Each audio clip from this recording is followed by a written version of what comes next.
Wanting to disappear doesn't mean you want to die. It means something inside you is overwhelmed, something inside you feels unheard, or something inside you has been carrying far more than it was ever meant to carry. And yet, when this feeling shows up, most people panic. They label it as negative, as dangerous, as something that must be fixed, suppressed, or explained away as weakness. But what if that interpretation is wrong?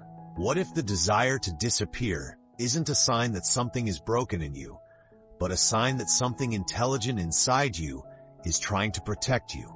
In a culture that glorifies constant productivity, endless social presence, and emotional performance, wanting to step back is often misunderstood.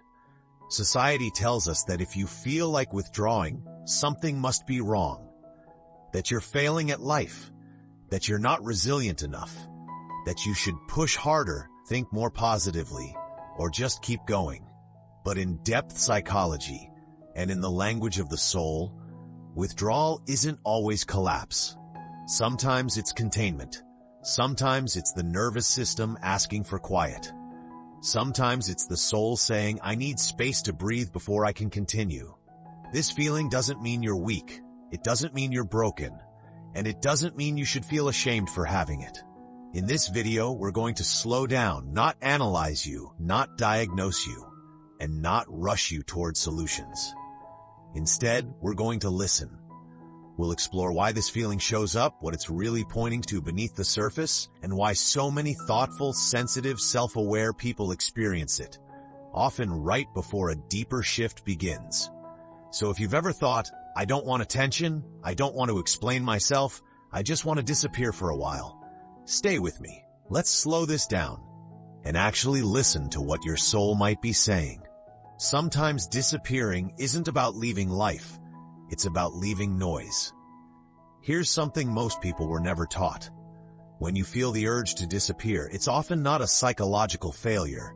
It's a biological signal. Your nervous system is overstimulated. Think about the world we're living in. Constant news cycles, endless scrolling, pressure to be visible, productive, responsive, successful. Even rest now feels like something you have to earn.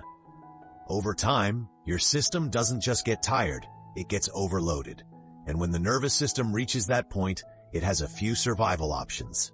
Fight, flight, or something far less talked about, freeze. This freeze or shutdown response doesn't look dramatic. It doesn't look like panic. It often looks like wanting to withdraw.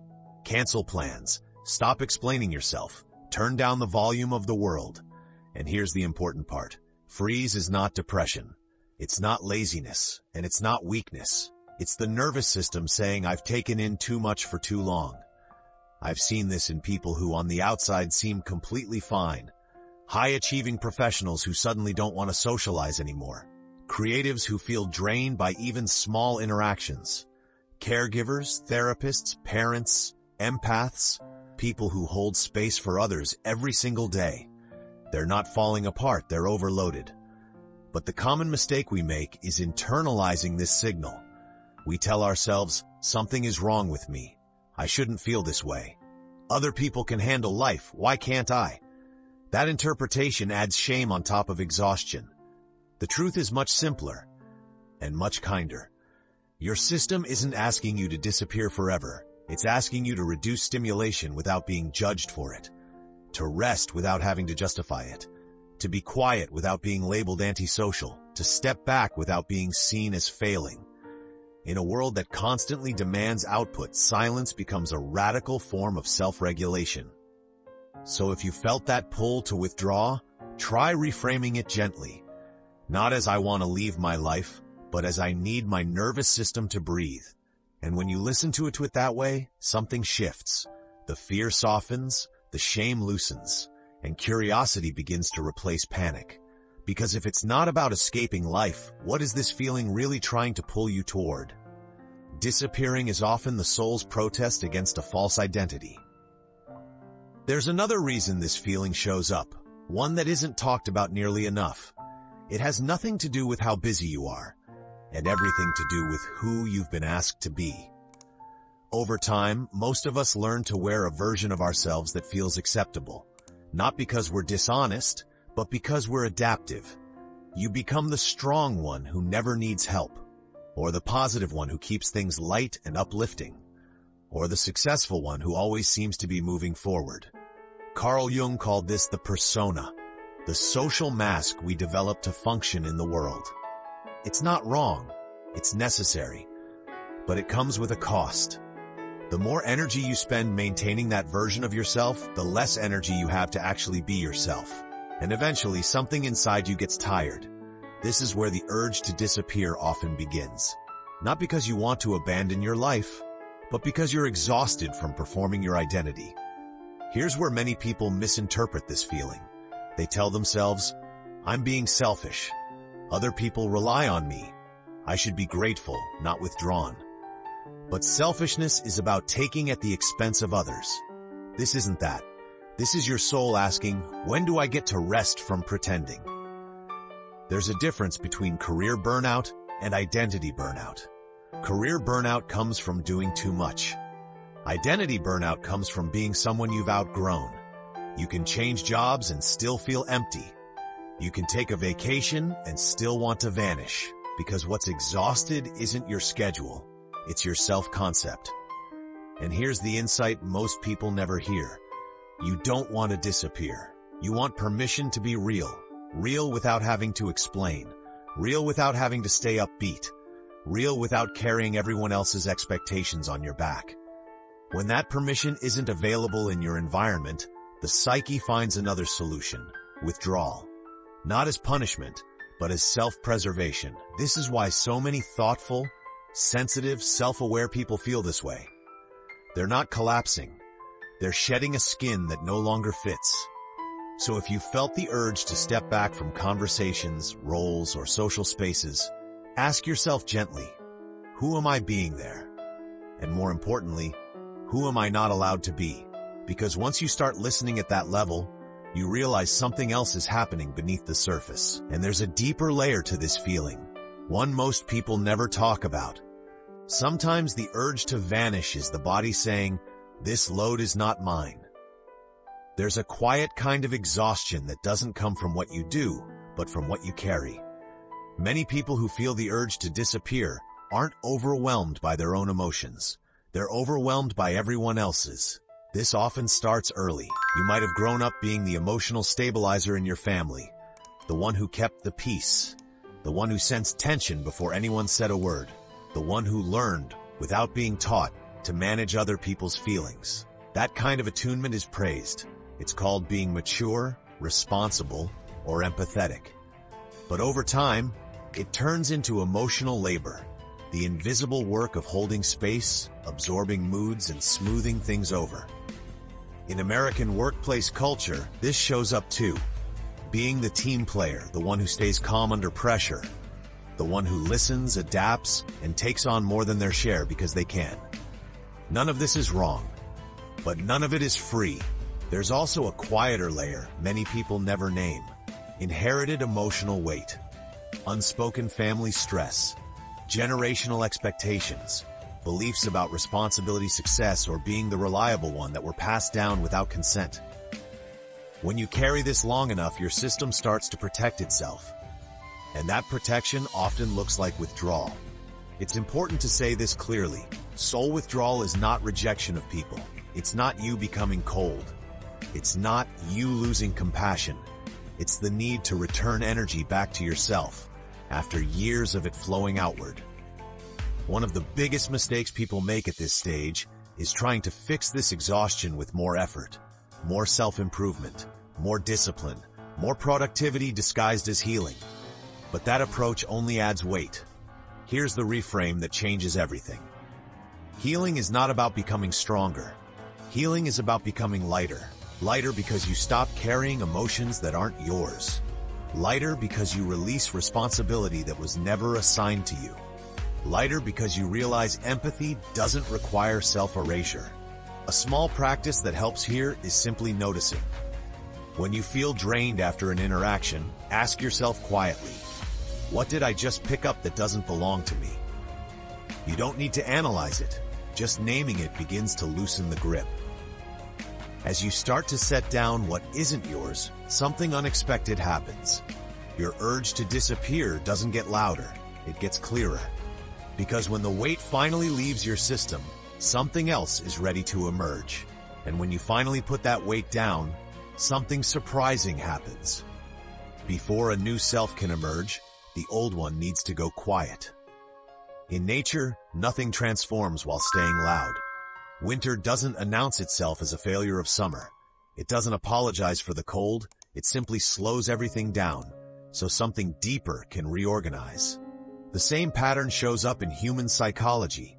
When the desire to disappear appears, it's often because you've entered what psychologists call a liminal space, a threshold period between who you were and who you're becoming. You're no longer aligned with the old version of your life, but the new one hasn't taken shape yet. And that in-between can feel deeply uncomfortable. You don't recognize yourself the way you used to. Old motivations fall away. Things that once excited you feel flat. You want distance, not because you're lost, but because you're reforming. Most people make the same mistake here. They label this phase as something is wrong. They rush to fix it, to distract from it, to medicate it with noise, stimulation, or constant self-optimization. But liminal spaces are not problems to solve. They're processes to respect. Think of the cocoon, not as a dramatic rebirth story, viewed as a biological necessity. The caterpillar doesn't multitask its way into becoming a butterfly. It doesn't improve itself. It dissolves quietly, internally out of sight.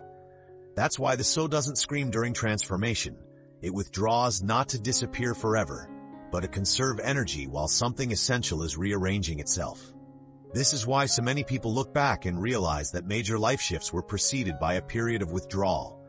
People who changed careers often describe months where they felt disengaged from their old ambitions. People who are defined success talk about phases where they stopped wanting recognition altogether.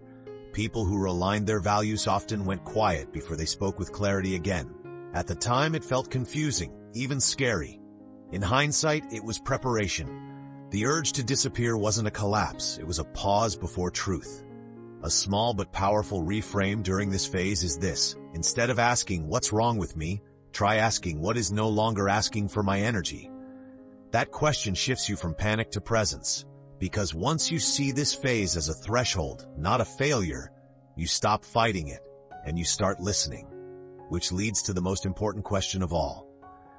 If this feeling is meaningful, if it's protective, if it's transitional, how do you respond to it without panicking, numbing out, or disappearing completely? You don't need to vanish. You need somewhere you don't have to perform.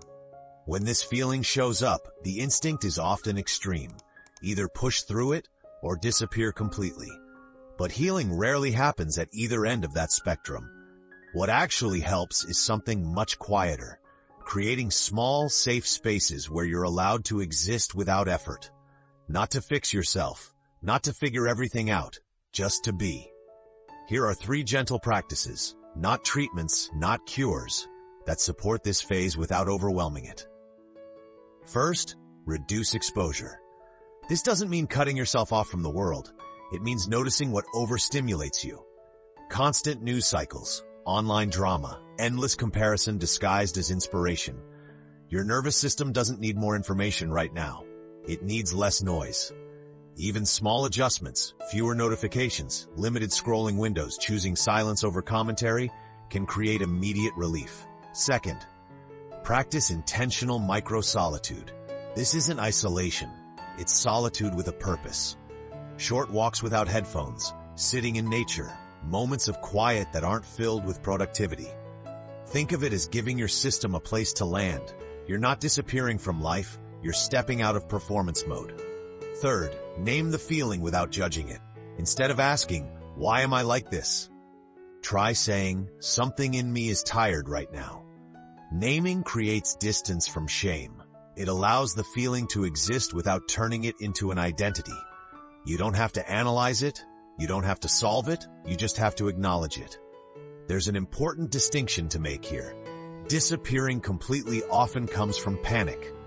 It's driven by the belief that something is wrong. Creating gentle boundaries, on the other hand, comes from self-respect. It says, "I can stay connected to life at a pace that doesn't harm me." That difference matters, Because the goal isn't to vanish, it's to feel safe enough to stay. If there's one message to carry with you from this section, let it be this. You're not broken for feeling this way. You're responding intelligently to an environment and an identity that asked too much for too long. And when you stop fighting that response, something shifts. The urge to disappear softens into something else. Clarity, boundaries, truth. Which brings us back to where we began. Not with fear, but with understanding. Let's come back to where we started. Wanting to disappear doesn't mean you want to end your life. It doesn't mean you're broken. And it doesn't mean something has gone wrong inside you. Very often, it means something inside you is asking for truth, for rest, for alignment. Across this video, we've talked about the nervous system needing silence, not escape. About the soul growing tired of performing an identity that no longer fits. About emotional weight that was never yours to carry. And about how withdrawal can be the beginning of transformation, not its failure. When you look at it this way, the desire to disappear starts to make sense. It's not a wish to leave the world, it's a wish to stop betraying yourself in it. So maybe your soul isn't asking you to vanish. Maybe it's asking you to come closer. Closer to what's true. Closer to what feels honest. Closer to the version of you that doesn't need to be impressive, productive, or endlessly okay. Maybe your soul isn't asking you to leave this world. Maybe it's asking you to come home to yourself. If this feeling resonates, you don't have to explain it perfectly, but you might want to sit with one gentle question. Does this urge come from exhaustion or from wanting to live more honestly? If you feel safe to, you can share your reflection in the comments. Not to be fixed, not to be analyzed, just to be heard. And if you want more conversations like this, conversations that treat the soul gently without forcing growth or urgency, you're welcome here. If you're looking for a different way of talking about growth, one that doesn't burn you out, you can subscribe.